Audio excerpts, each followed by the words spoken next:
is continuation of our Community Link program. barnaamij gaara oo ku saabsan xiriirka bulshada Soomaalida ee gobolka Minnesota. Haddii aad la dhageysanayso fadlan waxaad ka geli kartaa doodaha ku saabsan dhibaatooyinka haysata youthka ama Soomaalida dhalinyarada ah ee degan gobolka Minnesota carruurta soo kacaya. barnaamijkeena qaybta labaad aan kusoo qaadan doonaa afka Soomaaliga waxaan isku daynaa bal khadka telefoonka aan idin furno waa aniga Magan Ibrahim waxay la joogay isaguna halkan ila fadhiya saaxiibkay Cabdullaahi Bulaale.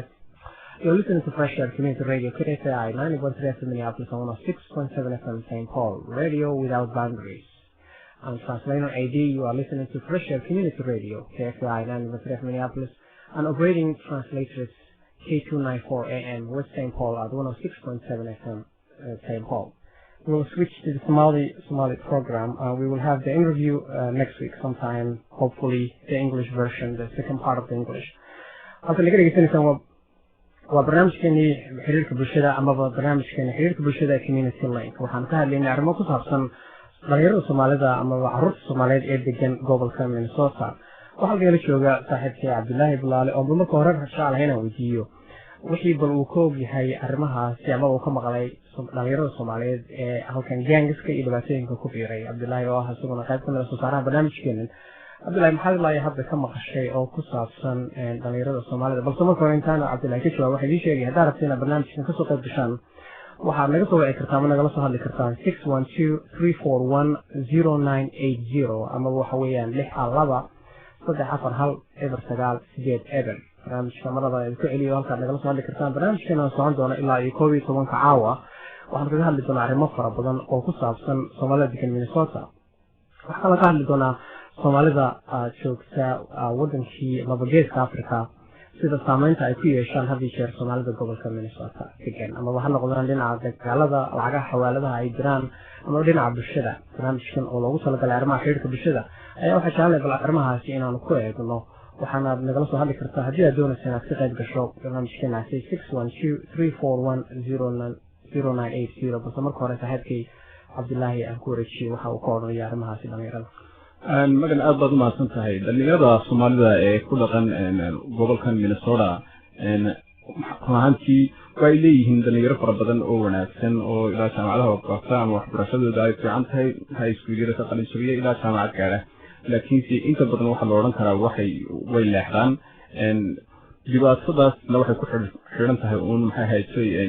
dhaqano kale oo maxay haysay ay qaateen ama ay ku koreen ba maxay haysay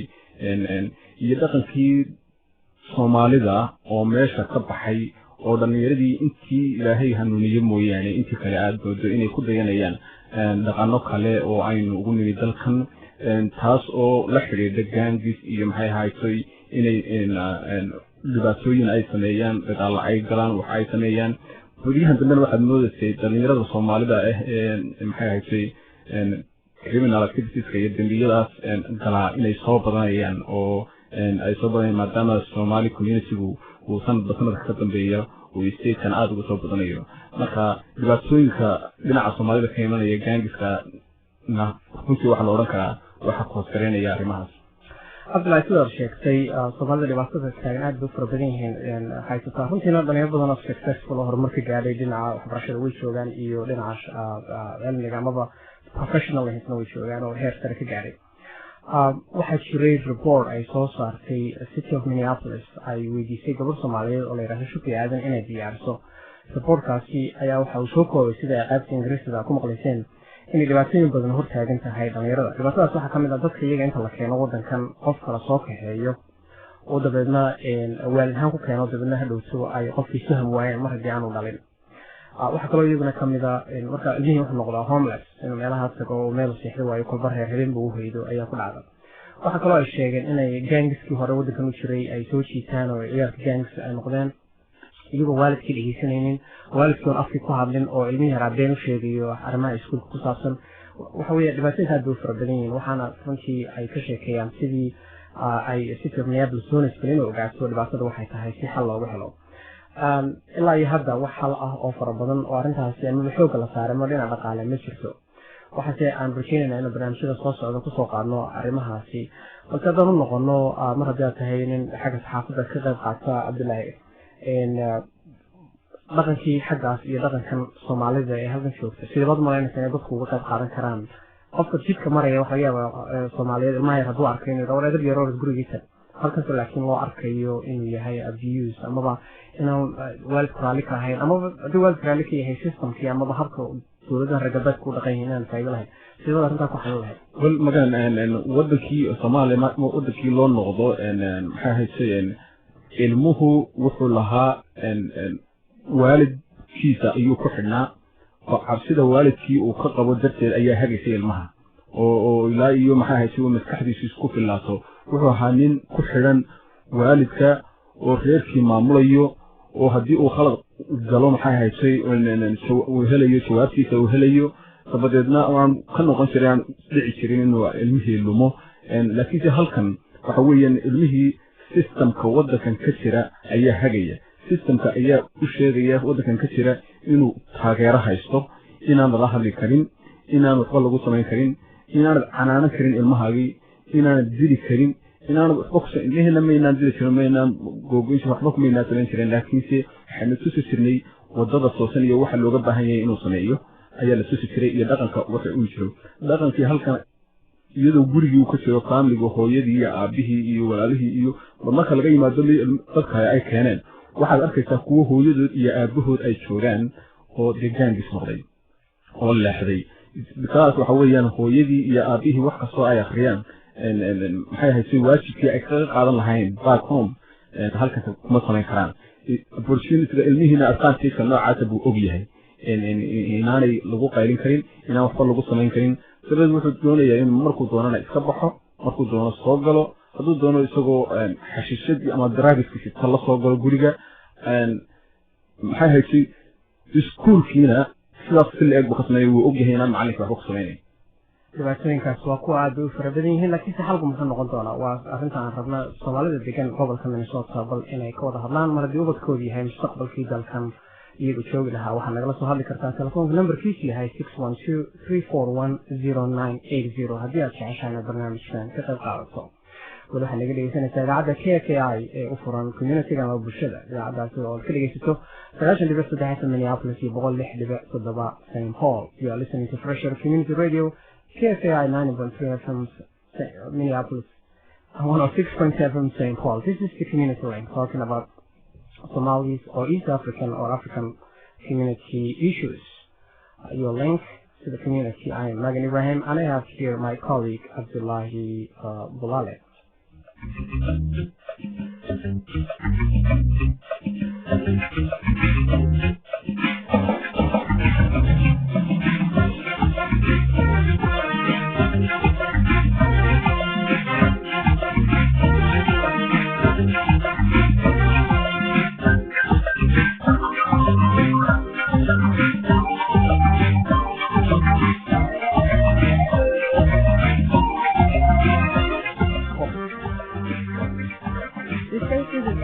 Public Radio, IPR, remind you that while most stockbrokers serve their customers with fairness and honesty, a few don't. Problems can range from fraud to theft or loss of your entire savings. Before you invest, investigate your broker, know your firm. Get these things in writing. Make copies and stay alert. Should a dispute arise, know your rights as an investor. Learn more about investor protection at our independent public radio website, iprradio.org. This public service campaign is made possible by the Investor Protection Trust, providing individuals with money management and investment skills.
Radio KTI and Nagardistan 9.3 FM Minneapolis and 106.7 FM Saint Paul. waxaa khadka telefoonka noogu jira cabdiraxmaan mukhtaar oo ah nin dhalinyaro la shaqeeya Somali Youth cabdiraxmaan kusoo dhawaad barnaamijka mahadsantiin dhammaantiin cabdiraxmaan bal waxaad nooga warantaa dhalinyarada Soomaalida iyo mustaqbalka dhalinyarada Soomaalida iyo bal waxyaalaha aad adigoo khibrad u leh bal dhaqanada dadka dhalinyarada Soomaalida ay halkan kala kulmeen iyo intooda ka aflaxda iyo inta leexatada bal wax nooga taataabo walow abahantii ko mahadsan dhalinyarada Soomaaliyeed nooc badan ay isku jiraan marka kuwo wanaagsan oo ilaahay maaragtay haleelsiiyey jid wanaagsanaa inay wadankan ka faa'iideystaan waxbartaan uga jiraan kuwo kaloo iyagana maaragtay dhibaatooyinka wadankan ka jira balwadda xun iyo waxqabad la-aan iyo inay maaragtay iskuuladii ay ka tagaan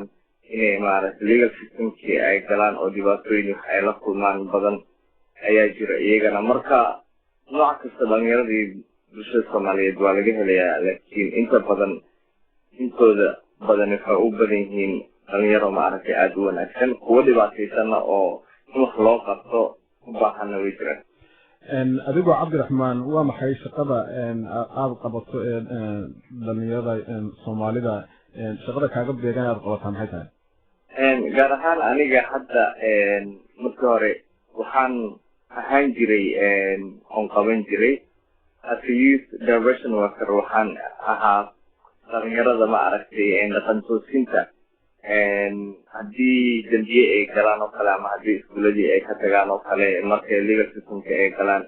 dacwooyin loo qabsado ayaan sidaan u doqotoonsin lahaa jidka saxda ahaa dambiyadii hore u galeen dib ugu noqonin ayaan markii hore ahaa laakiin hadda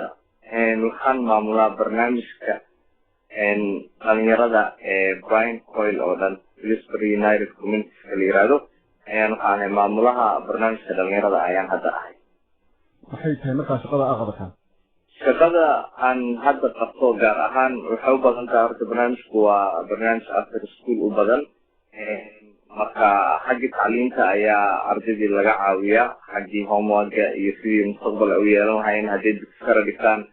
sidii ay hadhow college kuliyadaha ama jaamacadaha ugu diyaar garoobi lahaayeen waxaa kaloo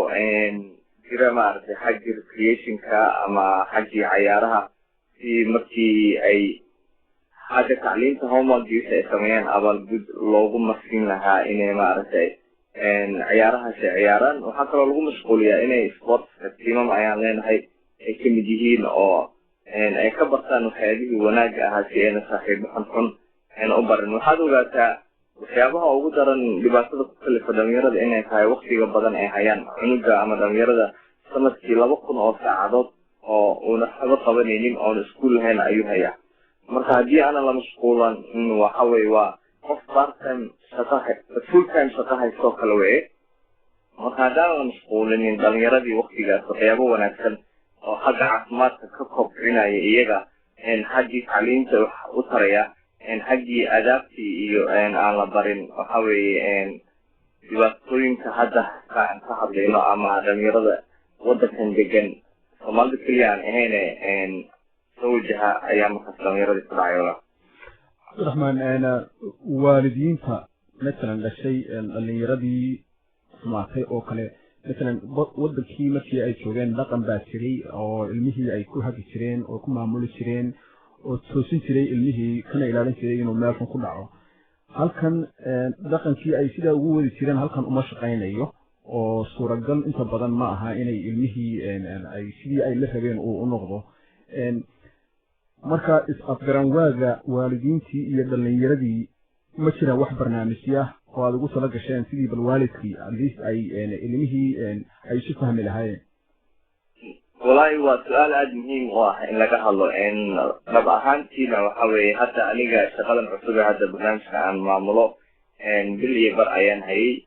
waa waxyaabaha ugu badan aan xooga saaray in waalidkiisa sheegtayba wadankii deriskoo dhan ama xaafada dhan ayaa maaragtay ilmihii tarbiyeynaysay macalinka ayaa waalid u ahaa qofka ka weyn ayaa waalid u ahaa laakiin meeshan sidaas ma aha waa dhaqan ka duwan ilmaha waxaa hadda waalid u ahaa waxyaabaha noloshooda ay ka bartaan ama waa mediadii tvgii ah ama dhaqankii hadduu dugsi hoose dhexe u dhigta ama dugsi sare hadduu dhigtaba marka waa waxyaabaha oo aan xooga aniga shaksi ahaanteyda aan saarayo in xiriirkii waalidkii la baro sida saxda ah ee ubadkooda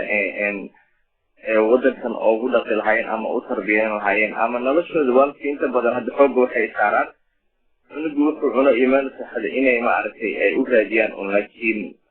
dhibaatooyinka kale ee jira xaggii aqoontii xaggii tacliimta waktigan badan ee ubadkii ay hayaan mararka qaarkood sidii soomaaliya kale ama wadankii kale ayay umalaynaya africa ciyaalkii waxay leeyihiin waxa banaanka kusoo ciyaara laakiin banaan lagu ciyaaro meesha ma jiro banaankii weye meesha dhibaatada ay ka imaanaysa marka waan ku tala jirnaa shaksi ahaanteedana aniga waan bilaabay inaan waalidka ilmahooda markay registrationka ay sameeyaan cunuga isagoona waalidkiisa aanan baranin inaanan cunuga registrationkiisa aanan aqbalin marka hore inaan waalidkii barto si aan oola xiriiro oon waalidkii laftigooda aano wixii culumaad ah ama wixii caqli celina ama wixii tala isweydaarsi ah aan waalidkii aan isweydaarsano marka cabdiraxmaan ma certain area meelo gaara oo ka tirsan twin serieska ayaad shaqadiinu ay qaabilsan tahay mise the whole maaragtay metro area maxaa haysay amba minnesota wixii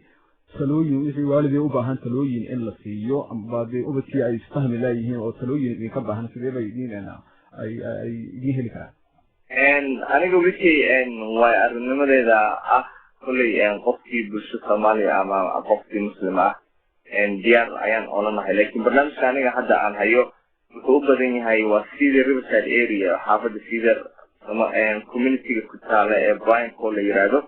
ayuu barnaamijkii ku yaalaa marka qof kastoo waalida ubadkiisa way u furantaa way keeni karaan wixii saa sheegaysa waana ah ama wixii kala isweydaarsi ah ama wixii mararka qaarkood ubadka xitaa haddii ay intay dembiyo yaryara ay galeen ama waxyaaba xadtooye ah waalidkii ay garan laayihiin meel ay ku hagaagaan wixii resourcekii meelihii ku habboon in la geeyo kolley si gacmo furan ayaan ugu soo dhaweynayna wixii aan u qabanayna kolley diyaar ayaan olanahay walaalo cabdiraxmaan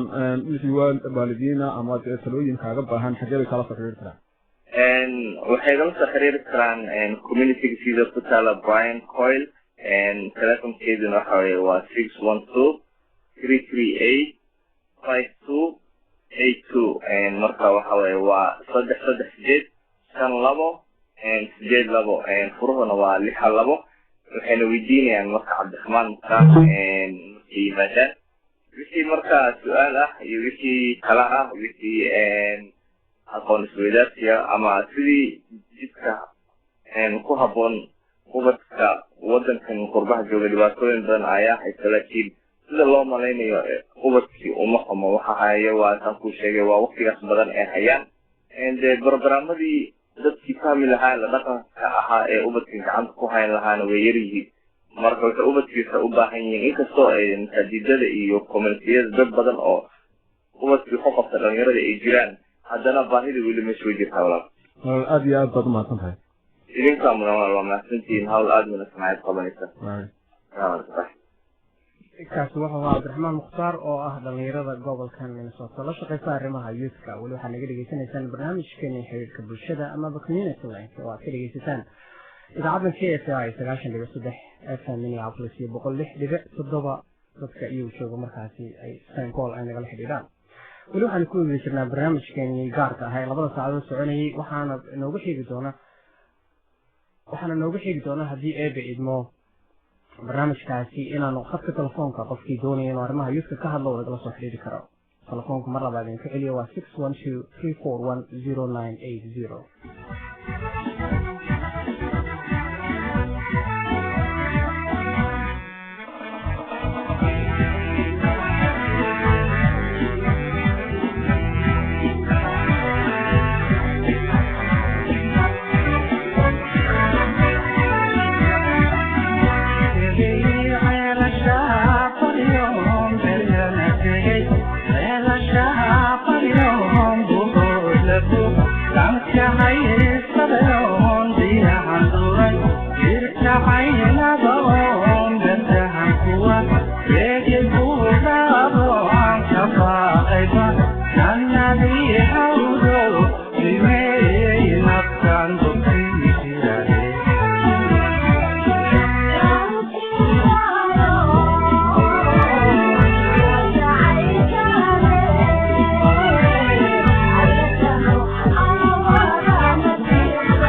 idaacadda IPR waxay idin xusuusinaysaa in khiyaamada qofka loogu soo dhoonto gacaltooyo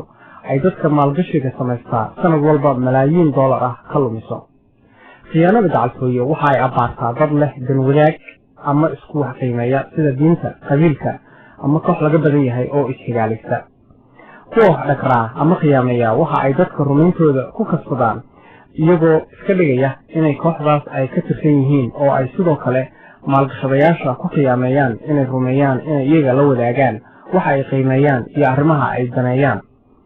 inta aanad maalgashi samaynin iska baad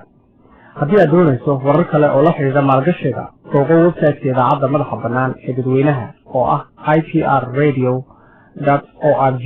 ololahan adeega dadweynaha waxaa suurto gashay hay-adda ilaalinta maalgashiga dadku samaysto ee la yidhaah Investor Protection Trust oo bixisa xog iyo aqoon maalgelineed oon ganacsi ku salaysnayn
you very much, Ali Bear. Halkaan naga dhageysanaysaan waa barnaamijkeenii Community Link amaba xiriirka bulshada Soomaalida. Waxaa halkan agteeda fadhiya waa soo saaraha barnaamijkan isaguna ka mid ah Cabdullaahi Bulaale. Barnaamijkan waa barnaamij aan jecelnahay in laga hadlo arrimaha Soomaalida khuseeya gobolkan Minnesota. Soomaalidu siyaasad kama badna, waxaana dadka soo wacaya ay qaarkood weydiinayaan in laga hadlo siyaasadda Soomaalidu iyo saameynta ay ku leedahay dadka degan gobolkan Minnesota. Waa habeen axada waxaana filayaa dadka badankiisina u diyaar garoobayaan inay seexdaan toddobaadka cusub ee ku soo socda. Hase yeeshee codka xagga dadweynaha ka yimid awadeed waxaan jeclaan bal inaan yaro falanqayno arrimaha siyaasadda Soomaalida iyo saameynta uu ku yeeshay gobolka Minnesota Soomaalida degan. Balse marka hore ila dhegeysta heestan.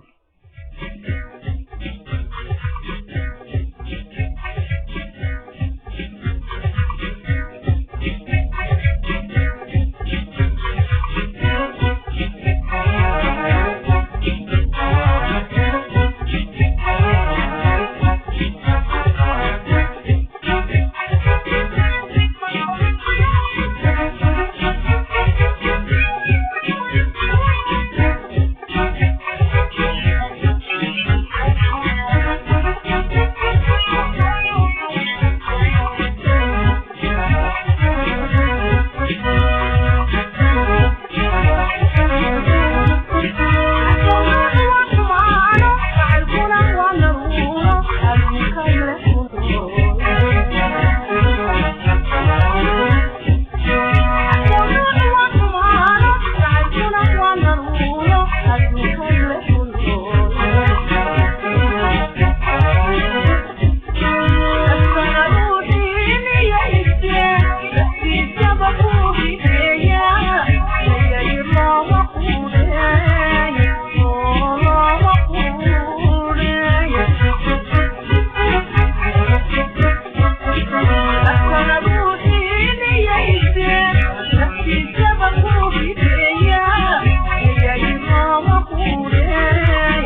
إن سوماليدو runtii aad u caan uga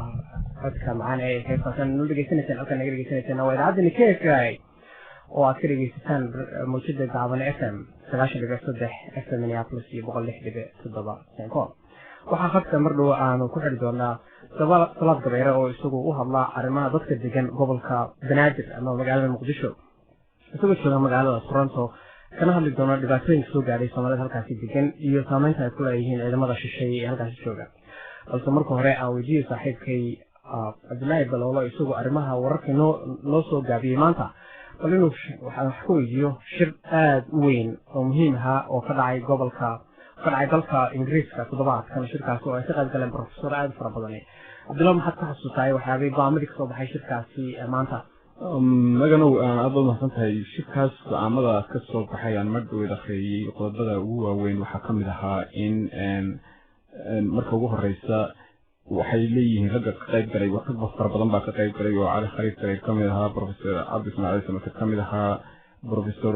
ibrahim xasan cadow oo ahaa ninkii maxkamadaha arrimaha dibadda u qaabilsana ka mid ahaa niman baarlamanka Soomaaliya dowladda Soomaaliya baarlamankeeda ka tirsan 18 qodob bay soo saareen qodobada ugu muhiimsan waxay ahaayeen haba yaraatee horta inaanay aqoonsanayn wax dowlad la yiraahdaa inaanay jirin maadaama ay dalka ay ku soo hogaamiyeen bay yiraahdeen cadowgii ay Soomaalidu lahayd ee kaliya ah oo waddanka Itoobiya ay maanta joogaan xarunta Soomaaliya iyo meelo badan oo Soomaaliya marka maanan aqoonsanin bay leeyihiin dowladdaasi inay jirto qodobada kale waxaa ka mid ahaa in ay aasaan oo la sameeyo muddo kooban lagu sameeyo urur loogu magac daro ururka xoreynta Soomaaliyeed lagu dhawaaqo si dhaqso ugu dhawaaqan muddo koobanna lagu soo dhiso ururka in maxay ahayd iyadana la sameeyo diyaariyo guddi soo qaban qaabaysa sidii loo qaban lahaa shir ay Soomaalidu u dhan tahay oo lagu dhiso dowlad Soomaalida matasha maxay ahayd qodobada ugu muhiimsan runtii way banaatay soo qodob bay ahayn laakiin inta ugu muhiimsan waxay ahaayeen taas Cabdullaahi suurtagal ma tahay iyadoo ay dowlad jirto wadamo reer galbeedkii iyo wadamada xoogga ay aqoonsan yihiin isla markaana ay leedahay ay dhaqaale iyo military ku caawinayaan ciidamo shisheeye ay barbar taagan yihiin in niman professor Romel ka hadlay oo iyagu aan awood lahayn inay wax ku samayn karaan amaba haddii aqoonsadaan hadaan aqoonsan saameynta leeg bay ku yeelan karaan madamalayso soo nin iska hadlo ma noqon sheekadu wallahi maganow uma malaynayo maxaa yeelay waa run oo dowladda meelgaarka taageero dhaqaale baa lala daba taagan yahay wadamadii mandaqada ku yeelay hadday noqoto iyo wadamada reer galbeedka intuba laakiin meesha waxaa taalla shacabkii ay maamuli lahaayeen iyagii ma wada haystaan dowlad Itoobiya ayay wataan oo kaarayaasha Itoobiya ay saaran yihiin shacbigii ay doonayeen inay maamuleena waa ka soo hortaagan yihiin oo dib waxay haystaan gumaysta cusub inuu ku soo duulay wadankii ay ku soo duulay nimankan dee aqoon-yahanada ay shirkan ku dhawaaqay waxaan aaminsanahay inay haystaan taageerada shacabka hadiyo jeelnaana waxaan ku awood kasta iyo dhaqaale kasta haysto waxa awooddu ay aakhirka ku dambeynaysaa ninkii haysta taageerada shacabka waan filayaa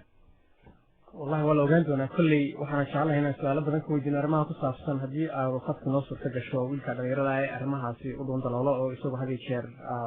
كان أرمها دولة وحنا سلوك كل قاعد سمينا ذاتك يبغى هذا غير هذا اللي جسني إن أي نوصل في الكران فكرة التلفون كنمبر في شيء 612341090 وصدق حفر هل إبر تقال سجاد إبر وأنا شغالة هذا لأن نكوج أنا هايجا يسامحني كل هاي ذاتك بجن سوماليدا وسمر كوراد لا وحى هذه الشيء عن مخلّعات سوماليدا بجن قبل كني إن أي أدو كلا قسم أرمها سياسة شلة واحد أركيس المظاهرات كلا عي قبل كن وتذكر أي وأركيين إن أي جورود إثيوبيا بيسور شيء وقارنة وأركيين إن أي قبيل جارها أيهين أرجع في مثل ملاذ رحشة في أمام مقلة سمحات خلاص أتاي أقوم قشيء لبلا وشيء سوماليدا قبل كن دكان مدنو horta dadkii maanta khalkan sabtidii soo baxay meeshaas aan ugu tagay meeshaas dad aad u tiro badan maan filayn in dad Soomaaliya oo inta leeyahay ay bambax isku soo baxayaan iyagoo isku hal aragti ka duulaya waxay hayd runtii aad aan maxay aad moodisay Soomaalida way kala qaybsanay qabaayil bay kala ahayd waa la isnacay waa siyaasadda qabiil waliba muxuu ku safan yahay halkii danta qabiilkiisa ama interest qabiilkiisa uu ku jiro laakiin waxaan filayay tiisaleso way ka duwaneed waayo waxaan arkayay Soomaalidu qabiil kasta ka socotay Soomaali fara badan baa meesha isugu timid qabiilkay doontay ka socoto waxaa la cambaareen iyo la eegayay meesha dadkaas ay isugu soo baxay markaan eegayaan dhex maray dadkaas waxa meesha isugu soo saaray waxa weeyaan waa genocide ka dhacay magaalada Muqdisho wax xun baa ka dhacay Muqdisho dad ilaa ku midayay dadkaas ayaa baabi'iyay ilaa iyo hadda daas ayaa maalin walba waxa la soo gurayaa boqolaal meydad ah waxaad arkaysaa dadkaas inay aad iyo aad uga qiireysnaayeen dadka shacabka ah ee aan waxba galabsanin meeshaas lagu kumaaday haddaba Cabdullaahi dhinaca kale ka dhinaca waa kulli dad way dhimanayaan oo hadii dagaal shiraan dad badan baa dhimanaya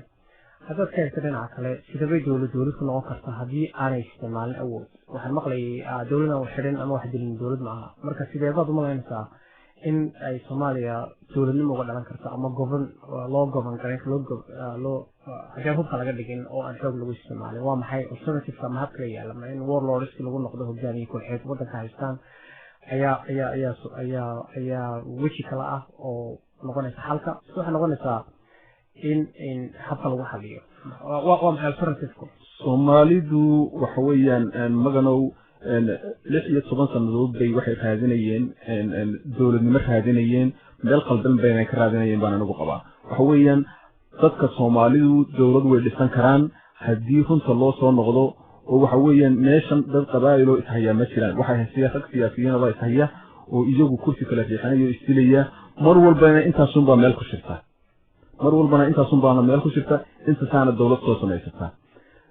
dawlad dadka rubayka iyo ummadda ka masalaysa marnaba meel lagu soo dhisin hadii Soomaalidu ay dib ugu soo noqoto oo dalkooda ay ku dhistaan dawlad waxaan qabaa dawladdaasi inay shaqeynayso laakiin dawlad meel lagu soo dhisay oo dawladaha meelaha lagu soo dhisay dawladaha soo dhisay iyagoo ay baaqab gareynayaan ma aaminsan inay dawlad noqonayso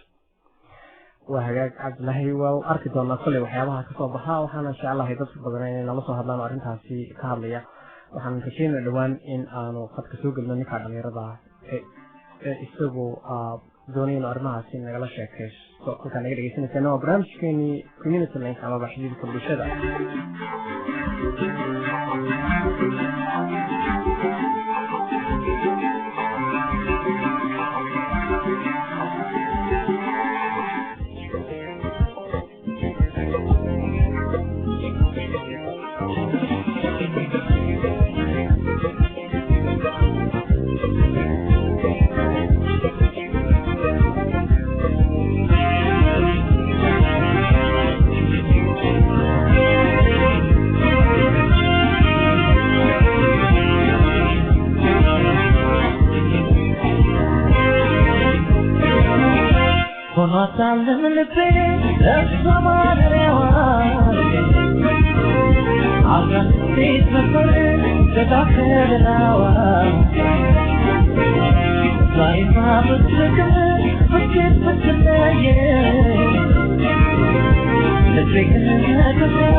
سالم لبي لسما دريوا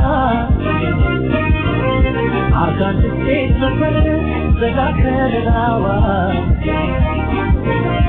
زايفة بتركن بدك بتلاقي لسيكن نياتنا وعطلك وعطلك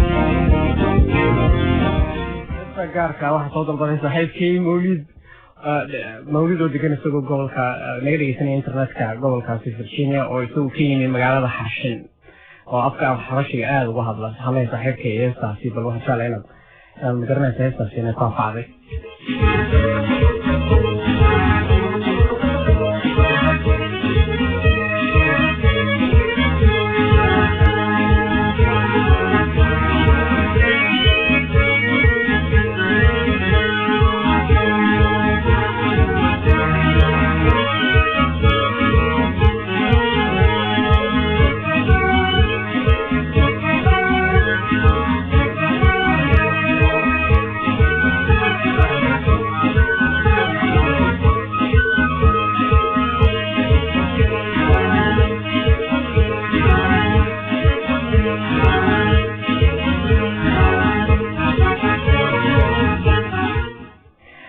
wali naga dhegeysanaysaa waa barnaamijkeeni community link ama xiriirka bulshada oo kaaga imanaya idaacadda KFI 9.3 FM Minneapolis iyo 106.7 St. Paul.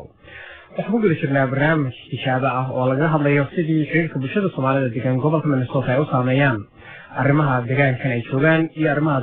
dalkii ay ka yimaadeen ama waddanka Soomaalida ay degan tahay Geeska Afrika. waxaa dhinaca fadhiya barnaamijka saaxiibkan la soo diyaariyay Cabdullaahi Bulaale waxaa kaloo sugna barnaamijkan laga qaybgalay Zuhur Axmed oo iyadoo hadda laga yara maqan barnaamijkan qaybta ingiriisiga hore iyo qayb Soomaali waxaan kaga hadlay arrimaha youthka ama dhalinyarada Soomaaliyeed ee degan gobolka Minnesota iyo saameynta ay ku yeeshaan waxyaabahaasi Soomaalida halka degan youthka dhibaatada hadda jeer soo gaadha iyo sidii xal loogu heli lahaa arrimaha youthka Soomaalida degan gobolka Minnesota. barnaamijkan oo noqon doona barnaamij taxanaa waxa aad ka dhegeysan kartaa internetka oo aad kala xiriiri karto www.kfi.org halkaasi oo aad ka dhegeysan karto barnaamijkan iyo barnaamijyo kale oo fara badan oo arrimaha community-ga ku saabsan. barnaamijkaas markaasi waxaad soo dhiiban kartaa wixii codkaaga ah amaba arrimihii aad doonayso. barnaamijkan waan jecelahay xilli wanaagsan maalmaha Axadda amaba Arbacada inaan waqti habboon u samayno iyadoo hadda xilliga tijaabada ku jira. You're listening to Fresh Air Community Radio, KFI 90.3 FM Minneapolis, 106.7 FM St. Paul, radio without boundaries. I'm translator AD, you are listening to Fresh Air Community Radio, KFI 90.3 FM Minneapolis, and operating translatress K294 AM, West St. Paul at 106.7 FM St. Paul.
كسابي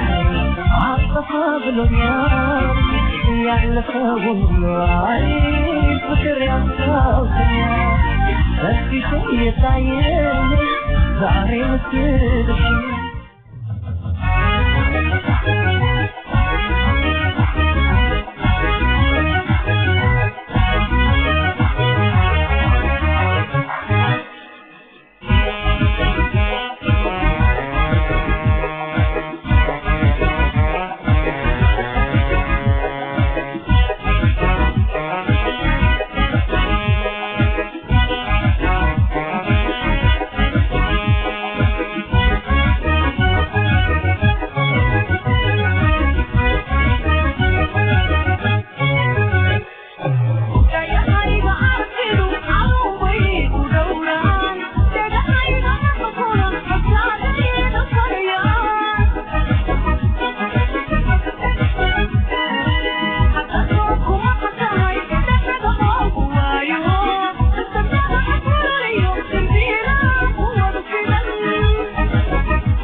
dhegeystayaal weli waxaan ku guda jirnaa barnaamijkeeni tijaabada ahaa ee xiriirka arrimaha bulshada soomaalida degan gobolka Minnesota guud ahaanba shanta Soomaaliyeed ee meel kasta ka yimaadeen geeska Afrika iyadoo xiriirka bulshada soomaalida halkan saameynta uu ku yeesho waxyaabaha ka dhaca geeska Afrika iyo nolosha halkan ee ay wadaagaan barnaamijkan oo aanu waqti dambe caawa bilownay ama saacadu markay sagaalkii waxay saxnaan doonaa tan iyo markay tahay saacadu 11 fiidnimo ee caawa waxaan jecelahay in barnaamijkaasi mid lamida ka dhegeysataan KSI.org amaba internetka barnaamijkan oo noqon doona barnaamij taxanaa waxaan jecelahay maalmaha arbacada ama axadda in si toos ah ay bulshada Soomaaliyeed degan gobolka Minnesota ay uga qayb qaataan barnaamijkan oo laga hadli doono arrimaha bulshada khuseeya dhinaca siyaasadda iyo arrimaha bulshada iyo dhinaca dhaqanka suugaanta fanka iyo waxyaabo aad u fara badan iyadoo weliba uu xoog saarayo arrimaha youthka iyo dadka dhalinyarada degan Soomaalida ah ee gobolka Minnesota barnaamijkan taxan doona qaybta ugu dambaysa toddobaadka waxaan rajaynayaa inaan weli khadka telefoonka inay nagu soo wacaan niman odayaal oo markii hore doonayay arrimaha Soomaalida ka hadlaan inkastoo maalin axada goorta moo yahay waxa uu barnaamijkan taxan doona ilaa 11 balse marka hore nala dhegeysta musican macaan iyo hawde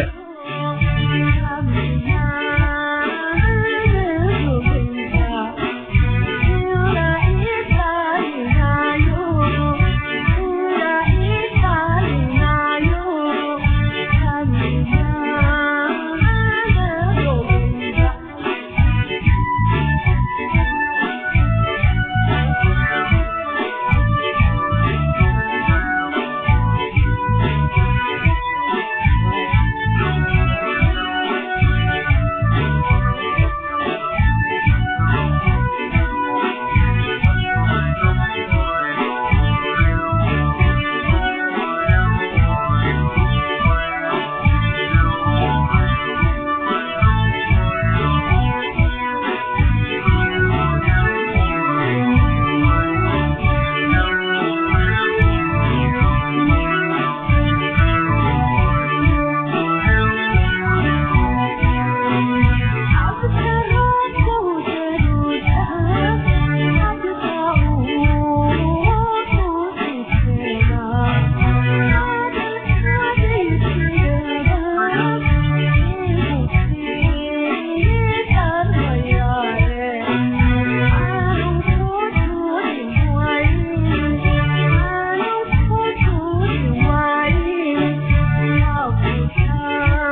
هلو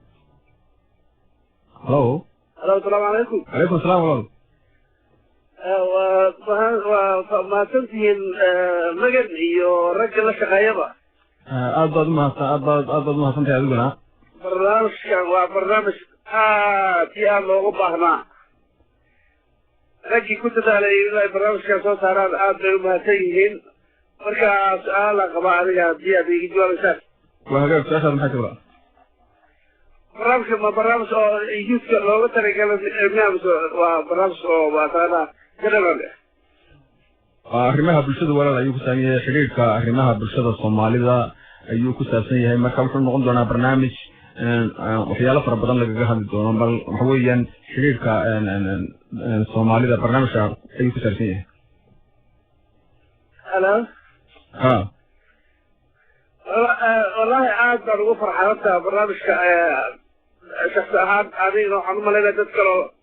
زي ده برينا عاد برنامجك بقول فرحتين إلا هالبال بشر بركان على حديدين أذكر عاد يا ضد ما سمتهاي محي هاي waa barnaamijkan ugu talagalay dadka Soomaalidu inay kaga faa'iideystaan waxyaalo fara badan oo haday haatan noqon lahayd xagga dhaqanka xagga sharciyada xagga maxay ahayd arrimaha siyaasadda arrimaha bulshada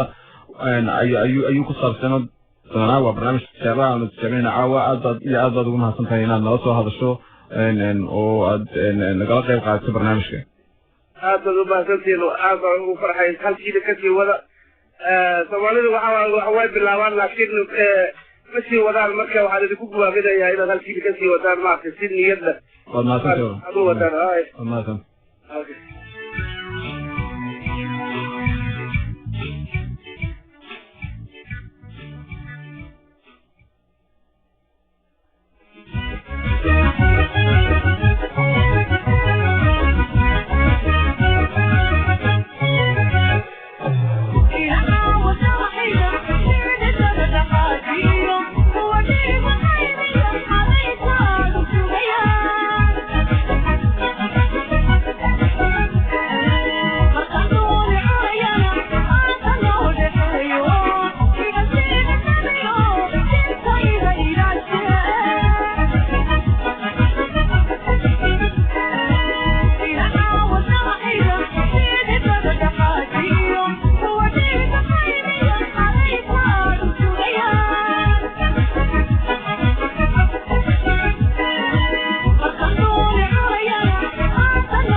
hagaag wali waxaan naga dhegeysanaysaan barnaamijkeena cusub ee la yidhaahdo xiriirka bulshada barnaamijkaasi oo aan kaga hadli doono arrimo fara badan oo ku saabsan Soomaalida degan gobolka Minnesota amaba qaaradda waqooyiga America barnaamijkeenaasi waa barnaamij aad u xiiso badan waxaan kaga hadli doonaa arrimaha bulshada ee Soomaalida khuseeya waxaa hadda nala soo hadlay dad aad fara badan waxaa khadka telefoonka noogu jira Ismaan Shafeer Ismaan ma maqlaysaa waan ku maqlayaa magan Ismaan arrimaha aanu ka hadlaynay waxa kamid ah arrimaha youthka Soomaalida arrimaha Soomaalida khuseeya gobolka Minnesota waxa kale oo aan jeclahay inaan ka hadlo mar haddii Soomaaliya aanay siyaasad ka madnayn bal inaad arrintan aad Soomaalida dhibaatada hortaagan maanta ama colaadaha ama dagaalada ka dhacaya geeska Afrika sidaba aragtan dadkeena degan gobolkaasi Ontario والله ما أنا وصلت جاي على هذا الدكتور كله في الدوية أو قف ولا بس كل يجي يعرف كتير بين مقامته لكن كل مرة سيد عنه وهذا عذره وعنه الكائن مسيرة جاي يكون في كل يومك وما ليه مسيرة الرعد وين باهي ستا وحايستا جلاسه وصو كردي وأي كبحري بري فوري يبقى ما كانوا وين يكون يجيبوا مقام markaynu eegno haddaan muxuuha anigu garaadkayga cabiro kulley iminka muxuuha koonfurta Soomaaliya dhibaatada iminka haysta haddii aynu wax ka tilmaano wallahi kulley waa dib la odhan karo waa masiibo xagga rabbi ka timi waxaanan jecelahay in ay sida aniga ila muuqato dadka Soomaaliyeed qaarkood in ay isku keeneen dhibaatadaas oo iyagu ka mas-uul yihiin maxaa yeelay ninbaa ay doorteen dawlad baa intaasoo sano lasoo dhisayay intaasoo sano lasoo heysiyey intaasoo sano lasoo wada hadlayay waxay doorteen halkii ugu darrayd nin isuba sheegay oona isuba qarin oo ku yidhi war anigu saancad baan ahay Soomaaliyana balaayo ay u baahan tahay anna nin balaayaa baan ahay بلادي أي سومالية دوني وأني قبول كيف خطورتين كل مرة واحد واتيوم بان أنا وشعر هاي كان قاعد برياني حاجة على كذا يقول هذا الحيوان ويجي بيجي مقطع. اسمعوا. إيه تهايم. هديها اسمع هدي أنا كان يحكي له عرفت ضوان أركا. waxaan jeclahay inaan falanqeyno inagoo shakhsiyaadkii qabaha dhimbarimaha dadka meesha maamulaya saameyn intee leeg baad u malaynaysaa mustaqbalka soomaalida waxyaabahan maanta dhacaya inuu ku yeelanayo dowlad adduunka ixtiraafsan yahay oo hub iyo ciidan iyo wax walba loo ogol yahay oo maantana sidaad ku arkaysay New York Times waxay qortay in dowladda Mareykanka ay u ogolaatay North Korea inay hubayso dowladda Ethiopia oo ay lacagta Mareykanka ku bixinayaan sida lagu maqaalaa warar aan hubin New York Times maanta ku qornaa in dowladda Mareykanka ka qaaday in arrimahaasi u ogolaatay marka saameyn intee leeg baad mustaqbalka geeska Afrika ku yeelan kara waxyaabaha imika ka dhacaya meeshan iyo Soomaalida iyagu qurbaha jooga ay u malaynaysaa asman wallahi kulli deeq waxay ku yeelanaysaa kolba dadka ay khusayso imika dhibaato jeer ay khusaysay taalo kolba iyo waa sida ka dhigtaan amba sida kolba u wajahan way marka waxay ku yeelanaysaa haddii sida nimanka ay ku socoto dee way dadku sii socdaan oo sidaasun kusii eegtaan waa raadsun bay ku yeelanaysaa kulli aniga aragtida asma waxaan lagu maqaalaa sidoo kale in ay shirro badan ka dhacayaan Soomaalidu ay leeyihiin oo ay arrimahan kaga doodayaan oo fikrado runtii aad u kala duwan ay leeyihiin Soomaaliduna waa qabaa'il arrintanna waxay runtii noqotay in laba line loo kala baxo ama saddex line loo kala baxo miyaanay taasi dhibaato ahayn oo aan u malaynayn in dadku ay qabiilkii ka bislaadeen oo aanu moodin weliba gaar ahaan dadka qurbaha jooga mar hadday dooni wada saaran yihiin meeshiin dhulkiina ay wada leeyihiin arrinta qabyaaladu inay noqon lahayd mid runtii soo laba kacdo noqotay oo hadda dhibaato xoog leh ku keeni karta mustaqbalka Soomaalida wada degenaanshahooda iyo walaaltinimadooda waa sidaynu kolka horeba ku sheegnay oo kulli waa masiibo kusoo kordhay inuu dadku weynaado oo la guraabroobo uu qofku koro amba siyaasiyan u koro maskaxiyan u koro sida dee bini-aadamkuba yani aynu dunidan masalan imika westernka oo kale si u guraabguroobin noloshiiba halku marayo kolba sida loo soconayo waxaad moodaa Afrika iyadoo kolkooda ka dambeysay haddana kulli qaybtan imika geeska Afrika hawshan imika meesha taala aynu ka wada hadlaynaa in ay tahay mid kaloo dib ugu noqotay maskax kaloo aad sii dambaysay in dib loogu noqday maxaa yeelay waxaa hore soo maray oonay weli dadku fahmin waxaa hore soo maray dadka intii xumay waxaa hore soo maray dadka intii wax magaradka inta xumi markay hore soo marto masiibada corruptionka kordha waxaa kordha muxuu ahaa xumaantaa kordha dabeetana xumaantaasoo waa nin caqli gaaban waa dad makata markay hore soo maraan xilkii ay gacanta u galo ma awoodi karo inay siday ahayd ugu kuushado isagu siduu ku fulinaya waxa weeye in shaab qabiil loo geliyo markay dhibaata timaado uu isagu dhibaato galo wixii deylin xalis ma hayo waa nin kolka horeba aan ku filan buu ahaaye dadka ay mas-uuliyiinta noqonaya markii ay ka gaabiyaan hawsha oo mas-uuliyaddu ay leedahay markay ka gaabiyaan bay dadkana shaab qabiil iyo waxaan imanaya ummadan la hogaaminaya shicibka lafteeduna waxaa loo baahnaa in ay iyagu wax ka bedelaan nidaamkii oo ay dadka waxgaradkii hore soo maraan oo dadka wanaagsan hore soo maraan si wixii u hagaagaan caalamka ugu shaqeeya waa sidaa marka imika meesha ka muuqata waxa weeye intii xumayd baa hore soo martay intii garaadgaadkadeeda baashii lagu habsaamay ee dadka soo baabisay intaasoo sana soo haydaan dib loogu noqday markaa taasina faa'iido ma qabin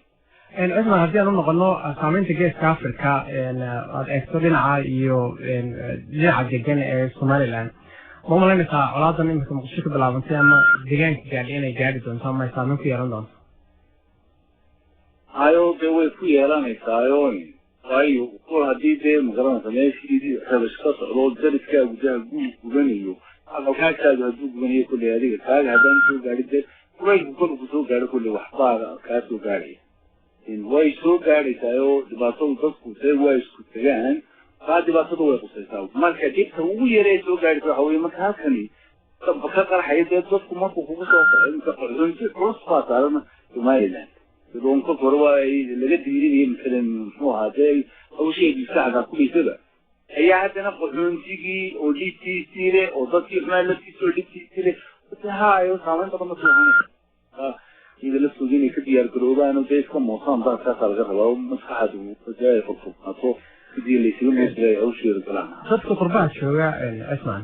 Soomaalida ah qabiil kasta ahaadaan meel kasta ka yimaadaan ee dhibaatadooda saaran tahay doonidooda saaran sidaba u malaynaysa inay ku badbaadi karaan oo ay arrintaasi kala shaqnaantan xoog leh ee arrinta ay kala qaysan yihiin waa maxay xalkooda malaynaysaa waxaan isku daynaa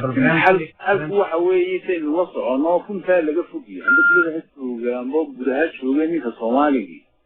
in waqtiyada lagu jiro waxaad moodaayeen inta caalamku uu ku soo yaraanayo malaha mooha إيه حقيقة اللوجي وحنا هدان لجوسو دوان أو سيدا طبق اللوجو دوان عند اللوجي هم اللوجو دوان في حل مثلا وح يبقى كده كي يقدر وهو أو كان يسرع حقيقة هي ده صومال بالحقيقة هي ده وحبة يسوق قرن هي ده وحبة يسوق فهو هي ده هم دوان فحل كده هاي يمكن الله يستجد رابو مصيبته ما يشكل ميديا الدنيا ده كيف فرقه أنا بشيء يعيدوا أثاره وفي عقوان كلها إيه طبعا هو الإسلام قاد نوان كفرية طبعا بختي إسلام قاد نوان كفرية إيه وفي دلاتنا مشيرية واحد سيدة يتعين له وجهها خرصا وحلوا بفكرة يقول خير يقول حق وكعين إن يسير خرصا إن سوي مادان هالخص كنتوا كعساقان ورسو يقرأوان بالله بهين فكانوا حلوا أكا هو اللي بخصوص بركته halkuu ku yahay leeyahay asmanaad baad ma santahay barnaamijkan waa barnaamij shaaba waxaan jecel lahay adiga iyo dadka soo maskaxda hadii ay bayd mas'uuliyadda soo socda inuu noqon doono barnaamij joogto ah oo aan kaga hadlo arrimaha bulshada Soomaalida degan waqooyiga Ameerika iyo waliba qaaradda Afrika iyo saameynta ay ku leeyihiin dhinaca bulshada dhaqanka siyaasadda carruurta dhaqankeeda isbedelay youthka iyo waxyaabo aad u fara badan marka aad iyo aad baad ma santahay asmaan waxaan jecel lahay in marnaba ku socodsiino barnaamijkan waliba aanu yeelin gabayaan xagga arrimaha aad u yaqaan dhaqankana arrimaha dhaqanka badan inaan aad kala sheekaysano adiga waa mudan insha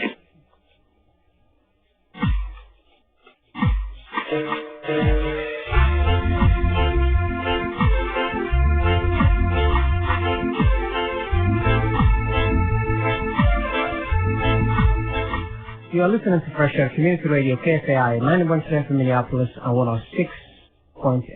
FM St. Paul. Radio without boundaries. This is Community Link program talking about the issues, concerns about the immigrants in the Twin Cities of the Minnesota area.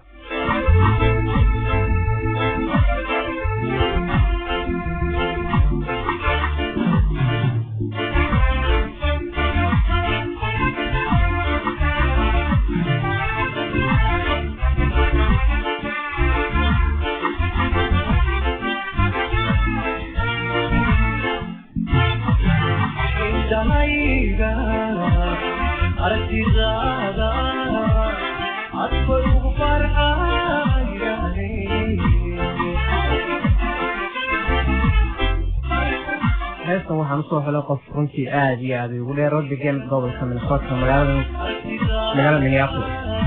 ee dhegeyso caan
xarumaha idaacadda IPR waxay idin xusuusinaysaa in khiyaamooyin maalgashiga si fudud loola fiirsado ama loola beegsado bulshada wadaagta ah sida duqeyda oo loogu soo dhunto arrimo shisiyad ama diimeed.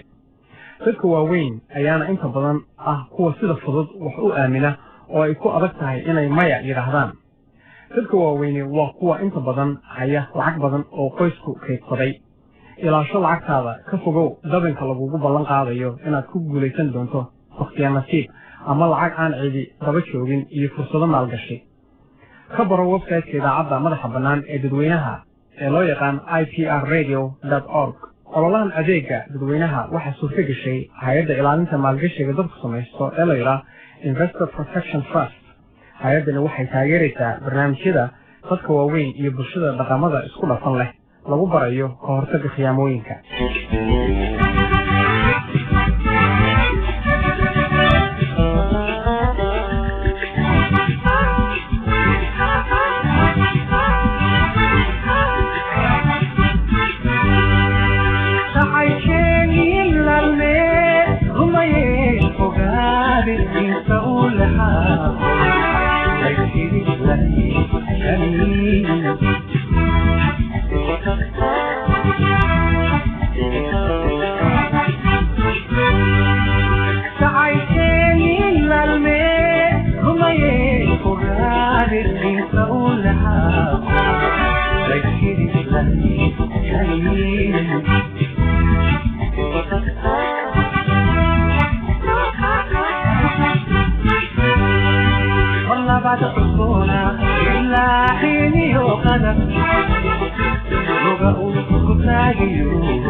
KFI 9.7 Minneapolis 106.7 FM St. Paul. waxaa naga dhegeysaneysaan barnaamijkan idaacaddeena KFI oo maalin kasta hadaya habeen maalin ka dhegeystaan arrimaha bulshada ka hadla. barnaamijkana gaarka ah waxaan ugu talagalnay leedahay xiriirka bulshada amaba community link. heestaasi macaan dhegeysanayseen ee aan qofka usoo xulay runtii aadka igu dheer waxaa runtii inoo qaadaya Fuaad iyo Maxamed Cumar. waa walaalaha Sweden oo iyagu haddii ebayd bisha April 20 nooga tumi doono gobolka Minnesota iyagoo booqasho ku imanaya gobolka Minnesota. waa liiro cusub ku cusub dalkeena laakiin si qaaradda Yurub aad looga yaqaano. waxaa qofka telefoonka isagu igu jira Liban Gabeere oo isagu ka tirsan organization u dooda xuquuqda bini'aadanka iyo arrimaha dadka lagu xasuuqayo gobolka lagu xasuuqayo dadka magaalada Muqdisho. Liban maqlaysaa?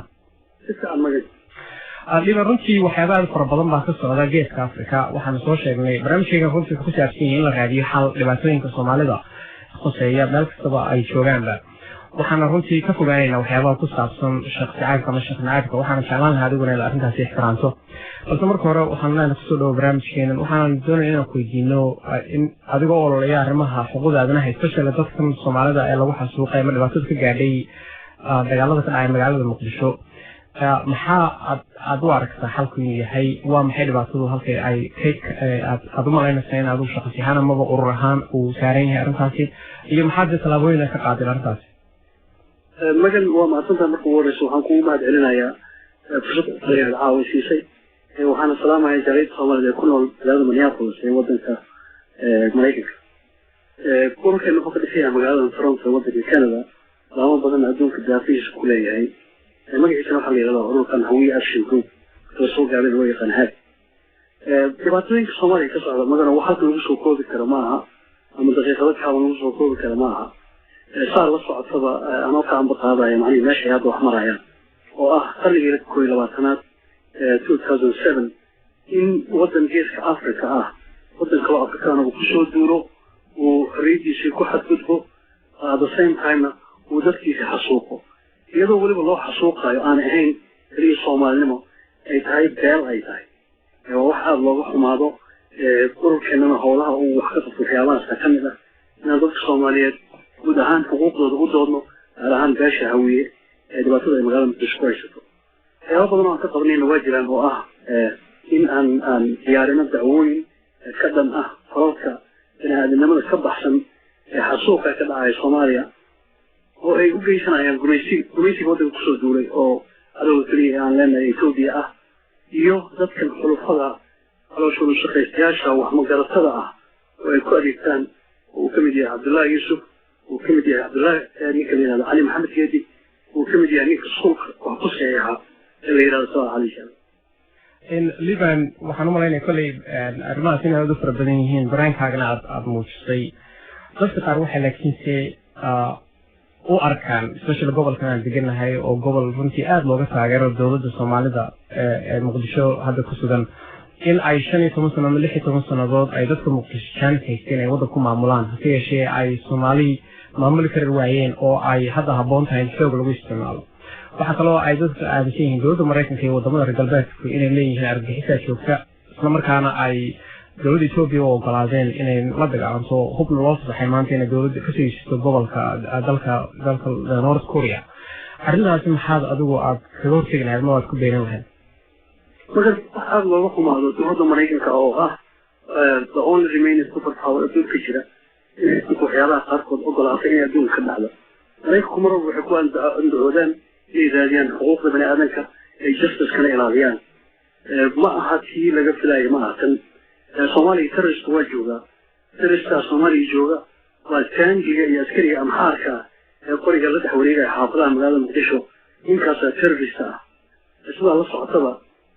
magaalada muqdisho waa caasimadii ummadda soomaaliyeed ahna ubucdii waddanka soomaaliyeed waxay soo martay 6 bilood oo ka qiimo badan 6 bilood 6 sannadood nabadgelyaa jirtay sinaanaa jirtay cadaaladaa jirtay dembigooda allaha dhaafo nimankaa maxaakiimta shaqo wanaagsan ay qabteen tiyaana lagu gumaaday tiyaana lagu dhibaateeyey iyadoo la isticmaalayo ereygan adduunka ka cusub ama phenomenan adduunka ka cusub ee ah argagixiso soomaaliya argagixiso alqaacida la yihahdo ma joogto adduunku waa wada ogyahay maraykanku waa wada ogyahay horumarkii ay dadka gaareen waxa lagu dhibaateynaya waa diinta ay haystaan keliya taasaan aaminsanahay cabdullaahi yuusuf iyo taangiga amxaarka magaalada dhex jooga kuwaasaa terrorista ah oo u baahan dadka in laga qabto su-aasha kale ahayd in ay dadka muqdisho degan ama deegaankaa lahay 16 sannadood soomaali hor fadhiyeen oo caasimadii aanay u ogoleyn arrintaasi maxaad kaga jawaabi lahayd oo iyagu ay dowladdiisa waayeen sidaa la socotid magana soomaaliya 16 sano ay barbar ku jirtay keligood uma aanay ahayn soomaaliya mar walba kama maqnayn faragelinta wadamada shisheeye oo maraykanka ugu horeeyo iyagoo aanay daacad ka ahayn waxyaabaha ay ka qabanayaan dadka soomaaliyed waa dad wada dhashay waa dad wada dhaqma waa dad isguursada dhaqan soo jireen ah leh haddii soomaalida la isku dayn lahaa waxyaaba badan kasoo bixi lahaa meeshaas soomaali keligeed la isuma daynin faragelin badan ku jirta ilaa hadda ay gaartay xeel xataa ay dhaqaalo lagu bixiyo inay ayaga islaayaan waana wax aada looga xumaado qof caqliga inuu garan waayo soomaalinimo sheegana inuu garan waayo إسلامي مش هيجي عن يوم واي بس كو دولة محلية دولة هذي بس أي دولة واحد ليسوا هي حكومة لا يسوي جديا وهم جرى صدقة وهم جرى الله أي حساب في وقت صحن دولة دي ما معها وحيو صعدان حسوك الصعدان وحيو صعدان ضد الصومال إلي بركة هي الصعدان وحيو صعدان إلي تقم بالدلان ضد الصعدان أنا لا فاهم مغلي سيبه وحلو قد بلدي صوماليا ما أنت ذا الجوجو حفظة إثيوبيان كايد كاني مغالي مسجد بلدي وقسمية إذا صحيان فكرة كذا يقول دينتو قد بلدي جاي أنا وين دينتي أنا حر النقلنا أنا وين جريتان كان حر النقلنا عيهنا حر النقلنا ومدى الصومالية لو ما أقرأ إلي تستخدم كبيرة قوان كجار liban mar maxaad malaynaysaa maxaad u aragtaa markaa ugu dambeyn xal maxaad u aragtaa arrintaasi ku saabsan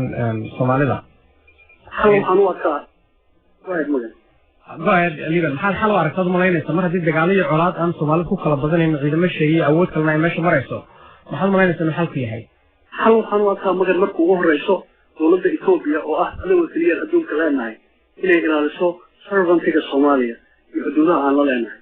marka ugu horeyso waddankeeda ku laadato marka labaad in Soomaaliya loo sameeyo dowlad xaqa cadaalad ah kana turjumi karta baahida shakhsi kasta oo Soomaali ah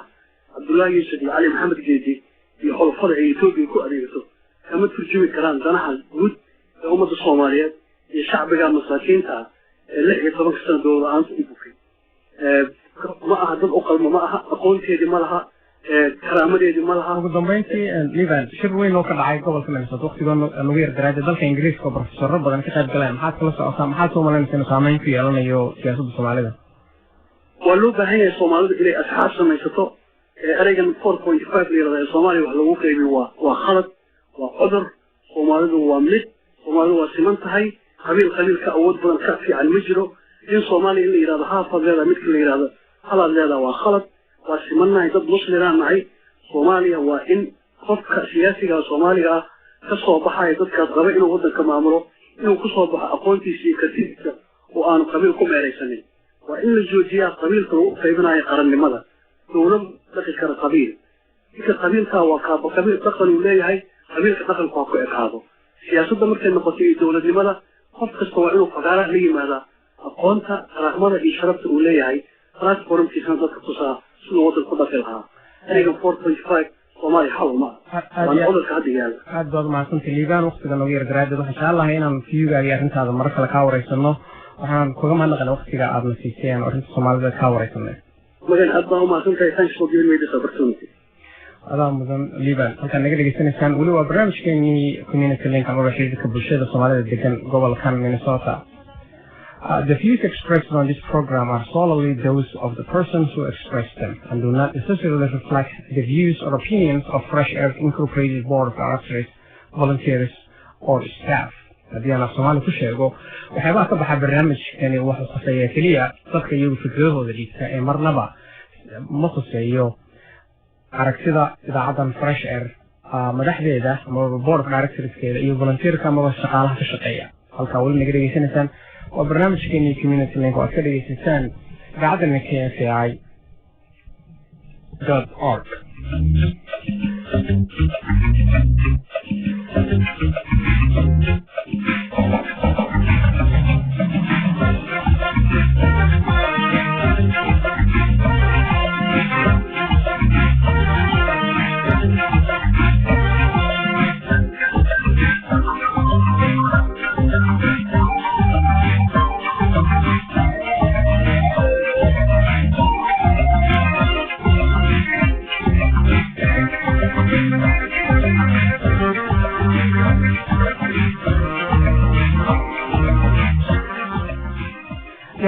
waxaan naga dhegeysanaysaa barnaamijka gaarka ah oo aan jecelahay inuu noqdo mid Soomaalida khuseeya arrimaha Soomaalida ay kaga faa'iideystaan dhibaatooyinka hortaagan ay ku xaliyaan barnaamijkan oo lagu talagalay bulshada degan gobolka Minnesota loo yaqaano xiriirka bulshada ama community link. You are listening to community link program, a special program that's designed to deal with Somali issues, create a dialogue between the communities. Coming up, the next program is See Who It Is.